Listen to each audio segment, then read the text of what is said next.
Hey guys, welcome back to Ocarina of Time. This is part 8. Today is April 13th. It's a Saturday. It's 3:34 p.m. and my name is Helium Lemon. I feel like every episode I start with that damn intro just because I don't know what else to say. I mean, maybe I would come prepared with something funny to say, like I don't know, like some Norm Macdonald routine or something, but no. I did not come prepared. Um, so yeah, I always felt like, oh, I like how in the recording you can hear my washing machine running in the background. I also, the crop is really crappy, so I'll probably fix that. No, I don't want to fix it. It's charming because I didn't fix it. But yeah, Ocarina of Time, especially because between the first couple of dungeons, you always feel like the dungeon is the major event, and then most of the things that kind of happen in between are just like, especially on repeat playthroughs, you're like, oh, what piece of heart do I want to go for next? What side quest do I want to go next? And it's just kind of this limbo of like deciding what random stuff to do. So it's like, oh, we did something, we accomplished something, we did a dungeon, and now we have a bunch of random stuff to do in between. I like Lon Lon Ranch at night with like the lights on. It looks cool. Makes me feel nostalgic, like, you're driving home and like you look out with like all the buildings with the lights on. It's nice. What does Navi have to tell us? Like, I see that Navi button flashing, and it's just like, oh wow, Lon Lon Ranch in the wee hours of the morning. The sky is so pretty. Like, it's like slightly gray, it's like slightly purple. Like, I love the sky, man. The sky is so expressive. It's so beautiful. Like, you know, I don't care if you're an atheist or you believe in God or believe in a higher power or whatever, but like, you gotta imagine that whoever designed the sky was just absolutely fantastic. Did a fantastic job. I'm not even talking about in this video game. I'm talking about in the real world. But yes, in this video game too. Um, yeah. Anyway. Um, just walking around. Just walking around. Oh my God! There's a siren in the background.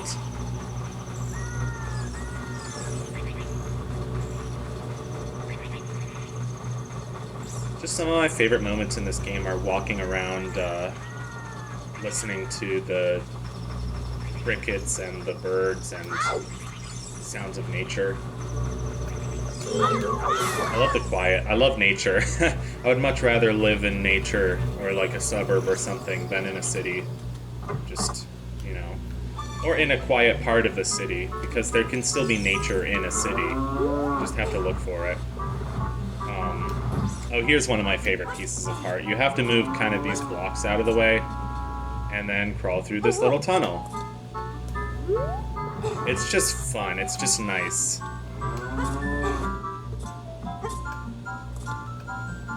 This music is so happy. It's so like, oh, camera.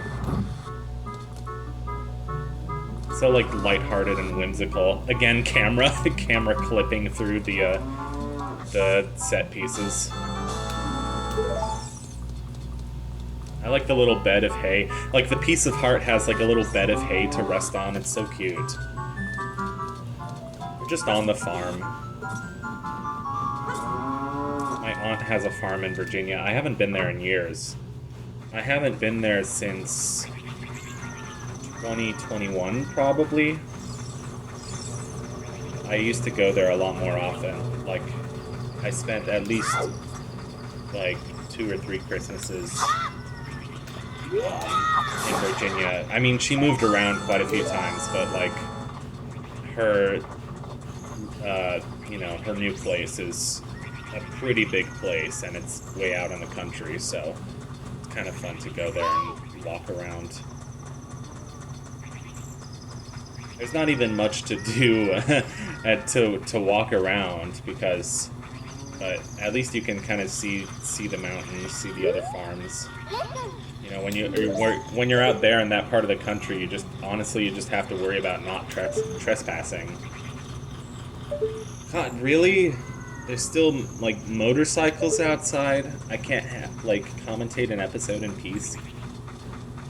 See, now I understand why people would rather watch my no commentary videos. It's because, you know, then you're just watching the game instead of listening to some dude rant about, like, you know, I don't know. Cock-a-doodle-doo. I need more coffee. I'm gonna drink my coffee. It is a macchiato from Dunkin'. With Splenda in it, because I don't know why not. Life is bitter enough, might as well sweeten your coffee a little bit. I know some people are like, oh, I only drink my coffee black. It's like, well, good for you. But, you know, drinking your coffee black is not good for your teeth or your stomach or honestly your brain. So, whatever. I need so much caffeine, it's kind of a problem. Like, I had a Red Bull, I had a Pepsi. I slept in this morning. It felt so crappy this morning, just like thinking about life, thinking about that stuff that's happened, you know, thinking about this breakup. It's been 7 weeks and it just gets harder and harder. So, I don't know. Listening to my doors and windows rattling because it's so windy outside.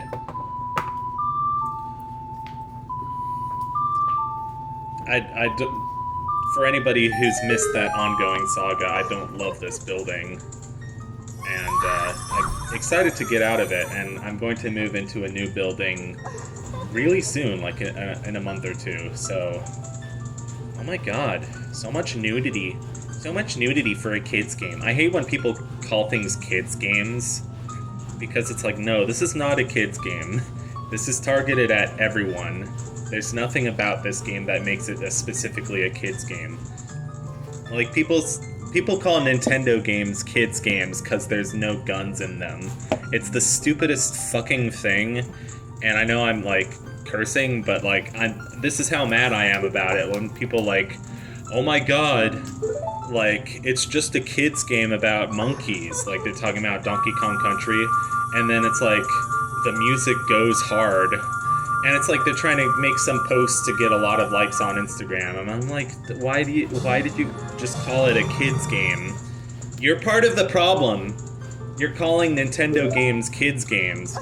And it's like, I get if it's an actual kids game, like it's an educational game, or it's a game based on an IP that's strictly for kids. Like, you know, Franklin the Turtle, or Huckle and Lowly, what's that called? Richard Scarry's Busy Town, or something like that. Or fucking like Mario Teaches Typing or something. Those are kids games. Or Mario Teaches I'm sure Mario Teaches Typing is like practice for like the little girl who dreams of becoming a court stenographer one day. I'm sure there are men who are court stenographers too. It seems like a pretty noble occupation. You just have to learn to type really fucking fast, and then you're an important part of our legal system. Congratulations. It's like, I wouldn't mind learning how to do that.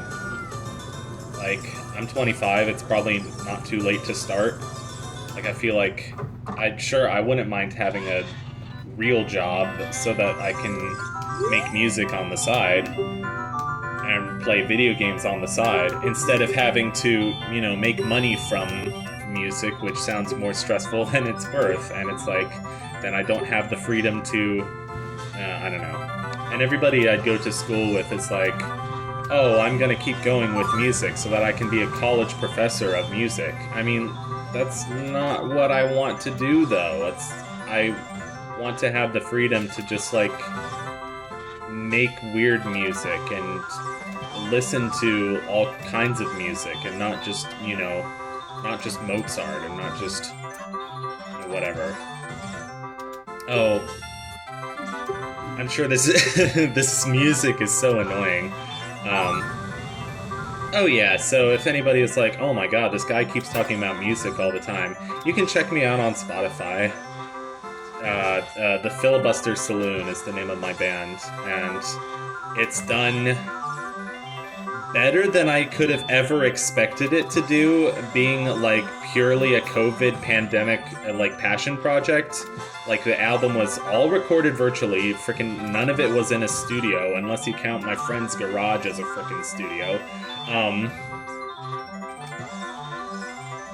And even then, that was like literally only where the bass and drums were recorded for one song or two.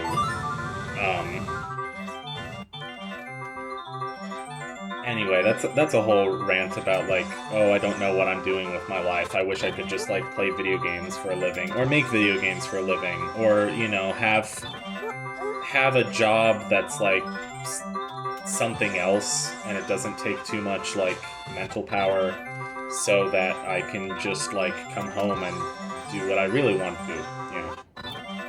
I'm sure it's the same dilemma a lot of people face. It's just, yeah. Just what I have to think about now that I'm 25 and I'm almost done with grad school, and it's freaking like I'm older than everyone else in grad school. Like everybody else who I like, my classmates are all like 23 and 24, and I'm like 25, and I'm like, oh, this is so frustrating. By the way, it's like, come on, I made a perfectly straight shot, but the frickin' thing blew up before it even got there. So you have to like make a trick shot to even get this. I don't know how I did this minigame as a kid, because I would have gotten so frustrated. Like, for one thing, the prize is totally randomly decided. Like, I don't want rupees, I want the heart piece. And then this frickin' trick shot stuff is impossible to do. I mean, for one thing, you can't even move around a whole lot, so it's really difficult to set up the angle of like how you want to stand. That trick shot is like so stupid, and I was so lucky that I even got this minigame. But thank God for save states. That's why I love playing shit on emulator, because it's so good. I love playing shit on emulator. Come at me, Nintendo, I played this game on, legit on, Wii Virtual Console for, like, 7 years, so don't at me. Don't say that I'm, like... I paid, like, $10 or whatever it was for the Virtual Console version of this, so don't say, like, oh, you're playing our game without paying us, blah, blah, blah. Fuck that. Anyway. But, I've been looking for some, like, stuff on Steam to play, so I've been playing some 3D platformers. I just started this game called Mail Mole, and it's a really cute, like, 3D platformer. It's very much for kids, but the actual gameplay mechanics are sort of difficult. Like, you're not... Since you're a mole, you spend, like, the entire game burrowing, like, under the ground, and then instead of tapping A to jump, you're tapping A and then releasing A to jump, and the amount of time you hold down the button will be, like, how high your jump will be, so you're almost... The jump is like a delayed reaction. Oh yeah, I wouldn't have known where that freaking dog was without a walkthrough. It's like Castletown at night, right next to the bazaar. Yeah, but it's a really cute game. I like it. Um, it's it's interesting though because it's not just another Mario game. It's like a whole new set of motor skills, and that's a new heart container. So now we have 6 hearts. So start the next dungeon, maybe. I mean, I kind of want to get Epona's song, but we'll figure that out in the next episode because that's all the episodes that I've recorded up until this point. So maybe in the next episode we'll do some live commentary and continue dicking around in Hyrule.